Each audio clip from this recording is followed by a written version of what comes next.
할렐루야. 2월 4일 화요일 매일 성경 묵상 가이드입니다. 오늘 말씀은 요수아 22장 21절에서 34절의 말씀입니다. 가끔 오해가 생기는 일들이 많죠. 오해가 커지면 갈등으로 발전할 가능성이 큽니다. 시간이 지나면 상황이 복잡해지어 해결이 더 어려워질 수도 있습니다. 오해가 계속 오래 지속되면 마음의 불안, 분노, 실망 등 부정적인 그런 감정이 쌓이게 되죠. 이러한 감정들은 소통을 방해하게 되고 마음의 문을 닫아버립니다. 그러므로 오해를 빨리 풀면 갈등을 예방하고 문제를 초기 단계에서 해결할 수 있어서 큰 충돌을 피할 수 있습니다. 때론 오해가 풀리면 서로의 입장을 이해할 수가 있는 기회가 됩니다. 사람들이 서로의 생각이나 감정을 명확하게 알게 되면 더 나은 소통이 이루어지고 협력할 수 있는 기반이 마련되죠. 오해란 게 없으면 좋겠지만 간혹 그 오해가 잘 해결됨으로써 이처럼 더 가까워지는 그런 경우가 있는 거죠. 오늘 말씀은 지난 시간에 이어서 요단 서편에 제단을 쌓은 두 지파 반에 대한 오해를 이어가는 내용입니다. 특히 오늘 본문은 요단 동편의 사람들이 제단을 쌓게 된 이유를 비느하스와 나머지 지파 일행에게 설명하는 장면이죠. 사람이 떳떳하지 않거나 죄를 지으면 당당하지 못하죠. 어딘가 누린내가 나거나 떨기 마련입니다. 그런데 요단 동편의 두 지파 반 사람들은 나온 비느하스와 스편 지파 대표들에게 당당하게 자신들이 의도한 바를 그대로 전하는 것을 봅니다. 그들은 심히 오해하여 황급히 달려왔고 다짜고짜 싸우려고 했던 태도를 보였었던 사람들이에요. 하지만 그들이 자신들을 죄인 취급했음에도 불구하고 분노하거나 왜 이러냐고 내 말 좀 들어보라고 불평하거나 이런 말 한마디 내뱉지 아니하고 차분히 자신들의 의도를 설명하고 있는 것을 볼 수가 있습니다. 그 말을 다 들은 요단 서편의 사람들은 매우 흡족해하며 돌아갔다는 거예요. 과연 무슨 말을 했을까요? 24절에서 29절에 그 이유를 언급을 합니다.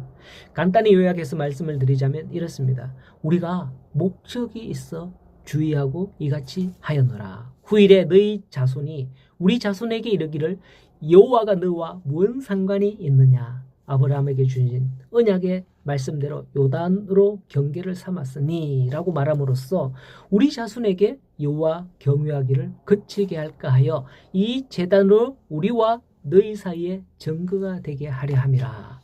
여호와를 따르는 데서 돌아서려는 것은 결코 아니다 라고 하는 거죠. 즉 그들은 자신들이 살아있을 때는 그런 일이 생기지 않겠지만은 먼 장래에 요단 동편에 있는 그들의 후손들이 요단 서편에 있는 하나님의 성막에 가서 제사를 드리려고 할 때에 요단 서편에 있는 사람들이 그것을 금지시킬 수도 있다라는 상황을 우려하여서 지금 자신들이 쌓은 단으로 요단 동편의 사람들과 요단 서편의 사람들은 같은 언약의 백성임을 증거하기 위해 이 단을 쌓았다라는 거예요. 이는 참으로 얼마나 그들이 자신들의 장래와 후손들의 신앙을 생각했는지 그게 담겨있는 말이 아닐 수 없습니다. 참으로 귀한 신앙이 아닐 수 없는 거죠. 오늘날도 어떤 집은 믿음의 3대다, 믿음의 4대다 이렇게 믿는 것을 보면 얼마나 귀하고 감사하고 저도 부러운지 몰라요. 이들이 왜 이런 마음을 가지게 되었을까요? 그것은 그들이 하나님께서 얼마나 위대하고 크신 분이신지를 직접 경험하고 알았기 때문이 아닌가 생각이 됩니다. 오늘날 목사님, 장로님, 집사님의 자녀 가운데서 하나님을 믿지 않는 자들이 얼마나 많습니까? 참으로 안타깝죠. 대표적인 무신론자, 철학자, 신은 죽었다라고 하는 니체 아시죠? 그것도 목사님 아들이잖아요. 저도 우리 아들이 그리 될까 참 걱정이 돼요.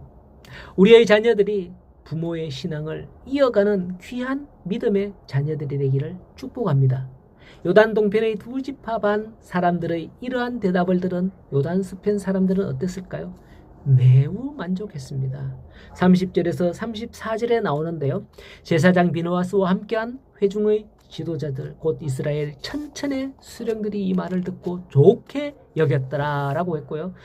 그들은 이 제단을 엘이라 불러서 이 제단은 여호와께서 하나님이 되시는 증거다라고 했답니다.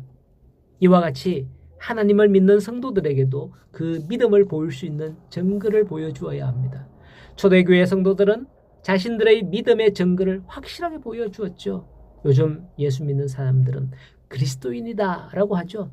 근데 원래 그리스도인은 좋은 의도가 아니에요. 조금 뉘앙스를 주자면 예수쟁이라는 뜻이거든요.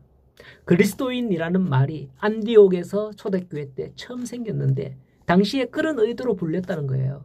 그런데 알고 보니 그리스도인이 진짜 그리스도인이거든요. 처음에는 예수쟁이라고 욕했는데 알고 보니 알짜배기였다는 것을 깨달은 거죠.